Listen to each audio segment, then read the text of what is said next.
Hello and welcome back to the channel, everyone. Today I've got a special disc review for you as we are taking a look at one of the most popular and influential distance drivers out on the market. That's right, finally getting around to doing the Destroyer from Innova Discs.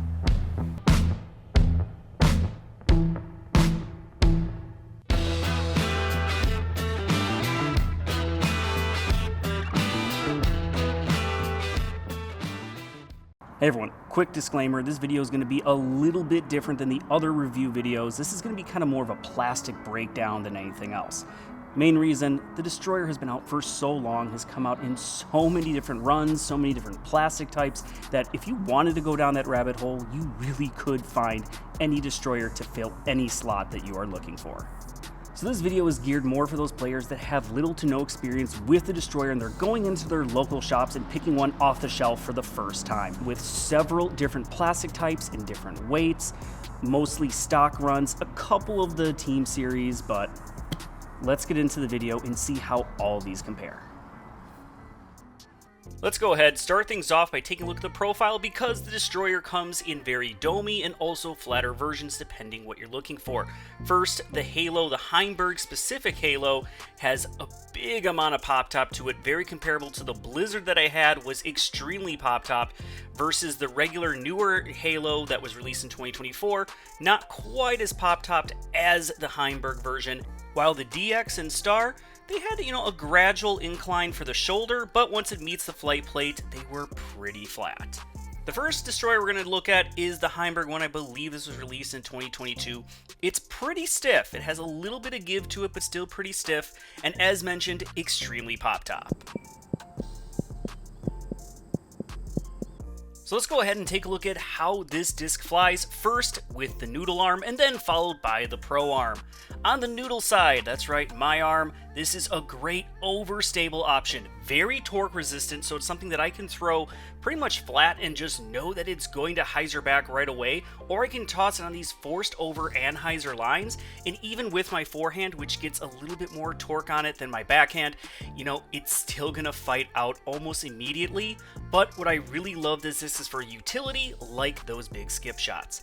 Now for the blaster arm, the Big Pro, and thank you, Fritz, for lending us your arm for this video. For this shot, it is thrown on a steep hyzer, and it does flip up to flat. Doesn't really get too much turn, just a little bit before having a really hard finish.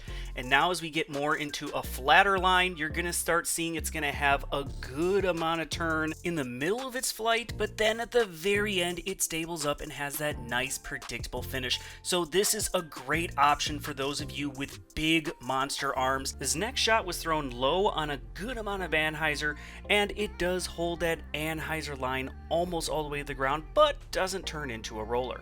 And when it comes to forehand, as you can see, it holds a very similar line to the backhand, just thrown a little bit higher, so you can see that if you do throw with a little bit of height, you are going to get just the slightest bit of a fight back. Alright, let's transition from the rarest disc that I was throwing to very commonly found Halo Destroyers from 2024. The orange and yellow one on top was a lightweight versus the pink and blue was a heavier version. And I have to say the difference in weight really did not affect the feel. For my slower arm speed, I really like this version of the Halo Destroyer because it's workable for my slower arm. It's very overstable, so I do have to put on a little bit of anhyzer to get much distance out of it, but I can always trust that it's going to fight out extremely quickly, particularly in that heavier weight. Now, when it came to the lighter one, okay, it did get a little bit more turn. As you can see, it kind of held that anhyzer a little bit more, but it still has enough late stability that it's still going to fight its way out of those forced over flex shots, which makes it great if I want to get around something. I can throw it on that big sweeping forced over anhyzer and just know it's going to come back at the very end of the flight. Okay, now for the ever so famous Star Destroyer, both in heavy and light weights. Unlike the heavy and light Halos we saw earlier, which there wasn't much difference in the flexibility, there definitely is here, as the lighter Star is very flexible, while the heavier Star, that is quite a bit stiffer. Now first, the slower arm, and Yeah, this is very reminiscent even of like the Halos, where again, this is a very overstable option for slower arms. If I don't put it on a little bit of an anhyzer line, it is going to immediately just hyzer right out, making it again very trustworthy for wind or if you're throwing over OB and you don't want to risk it like turning over and potentially costing you strokes. But it is something if you do want to get any kind of distance, you are going to have to put it on a little bit of an anhyzer line. But enough of the noodle, let's take a look at what the Star Destroyer, the heavyweight Star Destroyer, does with a big power thrower. And when thrown on a steep hyzer line, it flips up to flat, rides very, very straight, no real turn that I could see before, just a very stalling, predictable hyzer finish. And then when thrown on a slight hyzer line, it does like to flip up. It does get just the littlest bit of turn before fading out. I almost want to say this was almost a little bit more overstable than even the Heimburg Halo Destroyer, as this just really liked to flip up, very slightest little bit of a panning turn, and then just a hard dump at the very end, even for a big thrower. And now for the lightweight Star, which is going to have a much more drastic difference between light and heavier weight than the Halos that you saw earlier. The one I had is 143 grams, so definitely a big difference. When I throw this on a little bit of hyzer, it flips up to flat, rides pretty straight, maybe just a little bit of a turn before having a nice stable finish at the very end as it slows down. Versus when I throw it flat, it almost wants to start turning right out of the hand, holds a nice good panning turn before just checking up at the very end of the flight. This is so understable that even for us slower arms, it makes it perfect for controlled turnover shots, whether it be backhand or forehand as you saw. But being so lightweight, it is not going to hold up in the wind whatsoever, and if you put too much angle on it, it's going to turn into an instant roller. Now, just for fun, let's go ahead and see what the big blaster arm can do with this extremely lightweight Star Destroyer. First, on a slight hyzer, I mentioned the roller. Well, that's exactly what this does. Perfect out-of-the-box roller disc for you big arms. And to be honest, that is the only reason I would even recommend such a lightweight Star Destroyer for those big arms, is really you just need an instant roller right out of the box. Because let's face it, you can still get it to hyzer. You just have to throw it like a knife straight up into the air.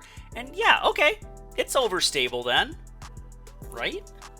Okay, enough fun and games. Let's go ahead and take a look at the GStar Destroyer, which if you like really gummy and really flexible discs, then rejoice, because that is exactly what this is. As it's very flexible, very gummy, easy to manipulate the flight plate, which makes it perfect also for those cooler early spring or late winter seasons.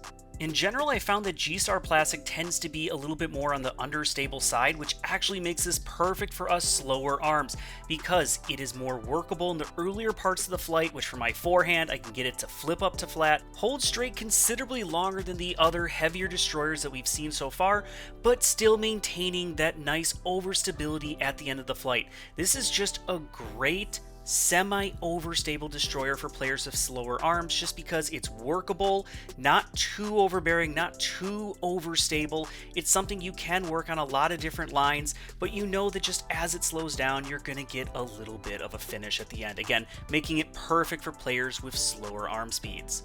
Let's go ahead now take a look at what the blaster can do with the GStar. As when thrown on a steep hyzer line, you can really see the early understability of the GStar as it flips up to flat and then immediately gets into that turn. But if you do give it some height, you can really make use of that understability in the earlier part of the flight, and since it does have that sneaky late stability that I mentioned earlier, you can still get it to hyzer out to get really big flex shots. Let's go ahead and move on over to the Blizzard plastic, which does have a good amount of give, so I would say probably a medium amount of flexibility. And as you can hear, it's very pop-topped. So the flight of the Blizzard plastic really surprised me. I thought coming in at 158 grams, this was going to be very understable. No, this is one of the most overstable destroyers that I threw.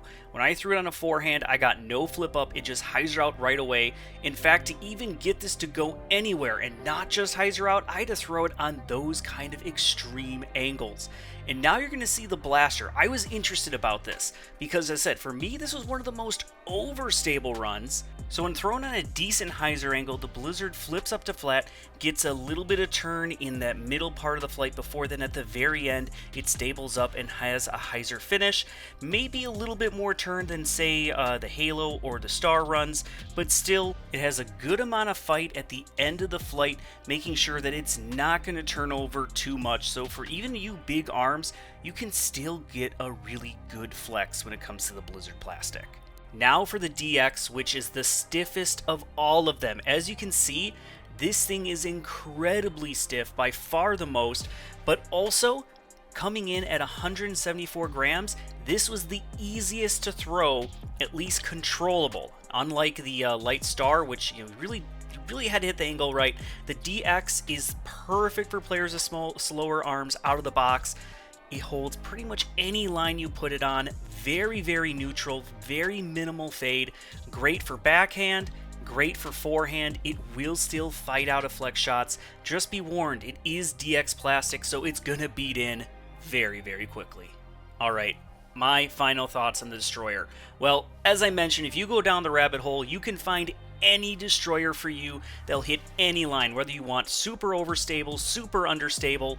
You can find the Destroyer that works best for you. I really hope this video will kind of narrow down your search because there are so many options out there. But that is the reason why the Destroyer is so loved and so often copied from other manufacturers. Just an all-around fantastic disc that you can really find the one that works best for your game.